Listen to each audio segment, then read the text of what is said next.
Сәлеметсіздер ме оқушылар? Біздің бүгінгі тақырыбымыз көлік түрлері.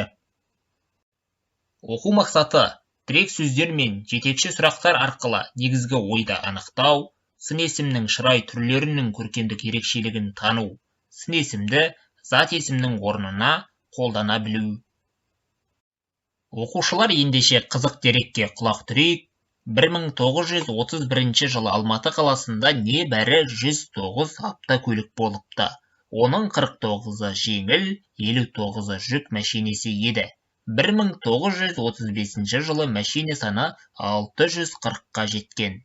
Республика бойынша 1930 жылы 596 автомашине, 93 мотоцикл есепке тіркелген. Ол кезде көліктің аздығына қарамастан жол көлік оқиғалары болып тұрыпты.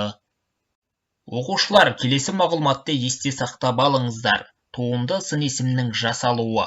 Есім сөзден сын есім тудыратын жұрнақтар экранда берілген.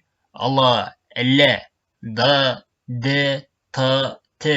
Мысалы, таулы, өнерлі, орманды, көрікті, сіз, ормансыз, еңбексіз, ағашсыз, г, қысқы, төменгі, ішкі, жазғы, ылық, ілік, дық, дік, тық, тік, балалық, адамдық, жігіттік, жолдастық.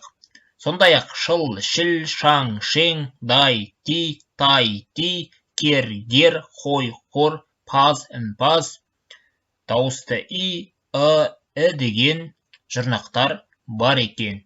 Осы жұрнақтарды есте сақтап алайық, оқушылар.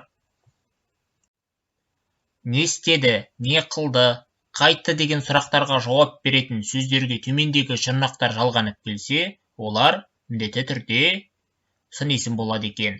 Ғақ, кек, қақ, кек, ақ, ек. Мысалы, жабысқақ, тайғақ, бөлек. Олардың түбірі жабыс, тай, бөл дегеннің барлығы етістік. Оларға қақ, қақ, ек деген жұрнақ жалғанғаннан кейін олар сын есімге айналып кетіп отыр. Сондай-ақ мына жұрнақтарда сын есім тудырады екен. Ық, ік, қ, к, ғыш, гіш, қыш, кіш, ғыр, гір, қыр, кір, шақ, шек, ыңқы, үнкі, нықы, үнкі, ынды, інді, ныды, ніңді, малы, мелі, палы, пелі, балы, белі, ымды, імді, ымды, аған, еген, улы, улі, ма, ме, ба, бе, па, бе. Оқушылар, ендеше мына тапсырманы орындайық. Оқулықтың 122-ші бетіндегі 6-шы тапсырмадағы мәтінді оқимыз. Мәтінді оқып болғаннан кейін оның мазмұны бойынша жоспар құрып жазамыз. Жоспардың ішіндегі сөздерде міндетті түрде сын есімдер болуы қажет. Оқушылар, оқу тапсырмасына құлақ түріңіздер. Оқулықтың 122-ші бетіндегі 6-шы тапсырмада берілген мәтін бойынша 3 сұрақ әзірлеңіз. Мәтіндегі негізгі ойды 3-5 сөйлеммен жазыңыз.